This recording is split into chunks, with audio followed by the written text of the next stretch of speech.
Եթերում CBC FM-ի նորությունների թողարկումն է։ Խոսափողի մոտ են Բանովշա Շահալին եւ Աթիրա Իսրաֆիլը։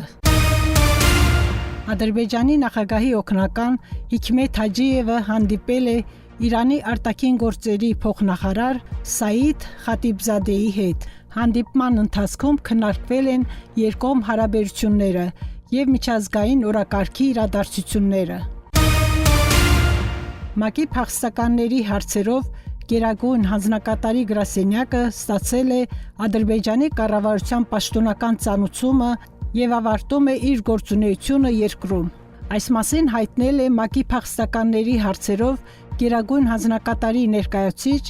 Մեթյու Սոլթմարշը։ Նա նշել է, որ ՄԱԿ-ի համակարգը բարձր է գնահատում իր 33-ամյա գործընկերությունը Ադրբեջանի կառավարության եւ ժողովրդի հետ եւ այս ընթացքում աջակցություն է ցուցաբերել երկրում զարգացման հիմնական առաջնահերթությունների առաջխաղացման գործում։ UNICEF-ը հանձնառու է ապահովել իր գործունեության պատասխանատու ավարտը բոլոր գործընկերների եւ դոնորների հետ խորհրդակցությունների միջոցով։ Մեթյու Սոլթմարշի խոսքով ՄԱԿ-ը ինչպես բոլոր անդամ պետություններում շարունակում է ակտիվ երկխոսությունը Ադրբեջանի կառավարության հետ։ Կառույցի գործունեությունը երկրի ազգային զարգացման առաջնահերթություններին համապատասխանեցնելու եւ կայուն զարգացման օրակարգի իրականացմանը նպաստելու նպատակով։ Մայիսի 6-ին Ադրբեջանի նախագահ Իլհամ Ալիևը ընդունել է Բելարուսի վարչապետ Ալեքսանդր Տուրչինին։ Այս մասին տեղեկատվությունը զետեղված է պետության ղեկավարի պաշտոնական կայքում։ Իրանը ողջունում է Ադրբեջանի եւ Հայաստանի միջև խաղաղության պայմանագրի տեքստի համաձայնեցումը։ Այս մասին հայտարարել է Իրանի փոխարտգործնախարար Սաիդ Խաթիբզադեն միջազգային հարաբերությունների վերլուծության կենտրոնում կայացած միջոցառման ժամանակ։ Նրա խոսքով Իրանի նախագահ Մասուդ Փեզիշքյանը կարող է միջնորդի դեր ստանձնել Ադրբեջանի եւ Հայաստանի միջև խաղաղության համաձայնագրի ստորագրման գործում։ Հավատում եմ, որ այս հարցը կարտացոլվի նաև երկու երկրների ամենօրյա շփումներում, հավելել է նա։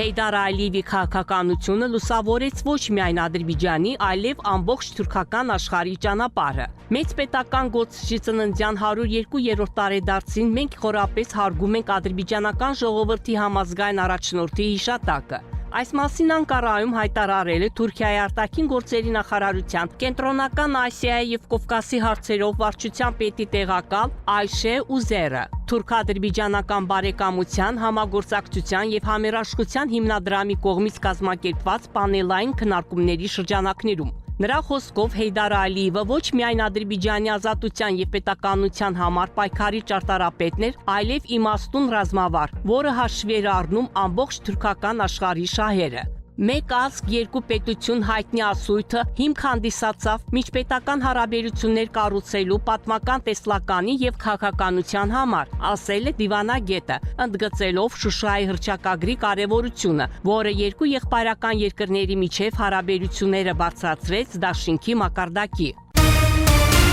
Ադրբեջանի ազգային պաշտպանական համալսարանի ռեկտոր գեներալ-մայոր Գյունդուզ Աբդուլովը հանդիպել է եղբայրական երկրի ազգային պաշտպանական համալսարանի ռեկտոր պրոֆեսոր Էրհան Աֆյոնջուի գլխավորած պատվիրակության հետ, որը Ադրբեջան է ժամանել բարձր մակարդակի երկխոսության պլանավորված նիստին մասնակցելու համար։ Այս մասին հայտնել են Ադրբեջանի պաշտպանության նախարարությունում։ Գյունդուզ Աբդուլովը տեղեկություններ է տրամադրել համալսարանի կրթական համակարգի եւ ուսումնական գործընթացի, համալսարանի ենթակայության տակ գտնվող մասնագիտացված ուսումնական հաստատություններ ընդունելության կանոնների եւ վիճակագրության, ինչպես նաեւ ապագա ծրագրերի մասին։ Նա խոսել է պետության ղեկավար Իլհամ Ալիևի կողմից ռազմական կրթական համակարգի զարգացման նկատմամբ ուշադրության, ադրբեջանական բանակում պրոֆեսիոնալ կադրերի պատրաստման ուղղությամբ իրականացվող աշխատանքների մասին։ Պրոֆեսոր Էրհան Աֆյոնջուն նշել է փոխադարձ այցելությունների կարևորությունը, որոնք դրական ներդրում են ունենում ռազմական կրթության ոլորտում երկկողմ հարաբերություններում։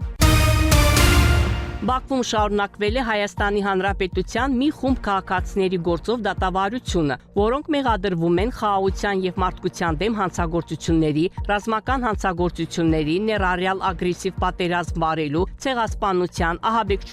ահաբեկչության ֆինանսավորման, իշխանության ապօրինի զավթման եւ Ադրբեջանի դեմ ուղղված այլ անօրինական գործողությունների մեջ։ Նախ դատարանում ուսումնասիրվել է Հայաստանի զինված ուժերի կողմից Խոջավենդի շրջանի օկուպացիայի ևս մեկ տեսանյութ։ 1993 թվականի ապրիլին հայերի կողմից նկարահանված տեսանյութում երևում է Ադրբեջանի Խոջավենդի շրջանում զինված զինծառայողների մի խումբ, որոնց թվում է Հայաստանի նախկին նախագահ Սերժ Սարգսյանը եւ մեղադրյալ Դավիթ Իշխանյանը, որը ներկայումս դատվում է։ Հաջորդ դատական նիստը նշանակվել է մայիսի 8-ին։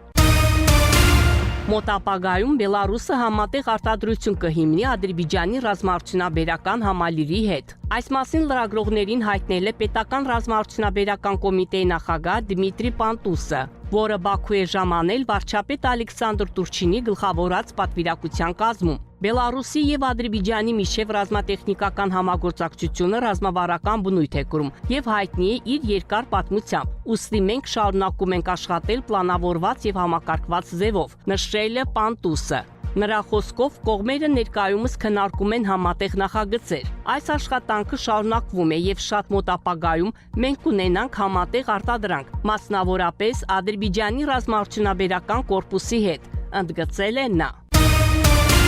Մինչև 2026 թվականի վերջը նախատեսվում է ավարտել մեծ վերադարձ ծրագրի առաջին փուլը։ Այդ ժամանակ Ղարաբաղ եւ Արևելյան Զանգեզուր կվերադառնան 140,000 նախկին ներքին տեղահանվածներ։ Այս մասին հայտնել են Խանքենդի քաղաքի, Աղդերի եւ Խոջալույ շրջանների վերականգնման, շինարարության եւ կառավարման ծառայությունից։ Տեղեկատվության համաձայն մինչ օրս Խոջալու քաղաքում վերաբնակեցվել է 85 ընտանիք, 341 մարդ, իսկ Խոջալույ շրջանի Բալլջա գյուղում 172 ընտանիք, ընդհանուր առմամբ 811 հոգի։ Վերաբնակեցումը շարունակվում է ոչ միայն Խոջալույում, այլև Աղդերիում։ Այսպես Աղդերիի շրջանի Հասանրիզ գյուղ տեղափոխվել է 70 ընտանիք, Սուգովուշան գյուղ 180 ընտանիք, իսկ Թալիշ գյուղ 20 ընտանիք։ Մեծ վերադարձ ծրագրի երկրորդ փուլը բաղկացած կլինի 3 փուլից եւ կընդգրկի 2026-2040 թվականները։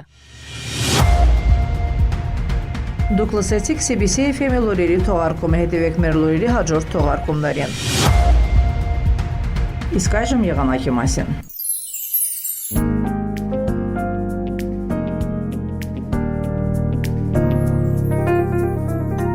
Բաքվում եւ Աֆշորնե թերակղզում սպասվում է փոփոխական անպամատություն, որոշ հատվածներում թույլ անձրև, որոշ տեղերում տեղումները կլինեն ինտենսիվ։ Քամին հյուսիս-արևմտյան օդի ջերմաստիճանը գիշերը կկազմի 14-17, ցերեկը 20-25 աստիճան տաքություն։ Ադրբեջանի որոշ մարզերում սպասվում է անձրևոտ եղանակ, առանձին շրջաններում տեղումները կլինեն ինտենսիվ, կդիտվի ամպրոպ եւ կարկոտ։ Օդի ջերմաստիճանը գիշերը կկազմի 11-16, ցերեկը 18-23 աստիճան տաքություն։ Լեռներում գիշերը 3-7 աստիճան, ցերեկը 7-10 աստիճան տաքություն։ Շուշայում, Խոջալույում, Խոջավենդում, Խանքենդիում սպասվում է 3-18, Աղդամում, Ֆիզուլիում 8-19, Ջեբրայիլում, Զանգիլանում, Գուբատլիում 7-20, Սլաչինում եւ Քելբաջարում 4-17 աստիճան տաքություն։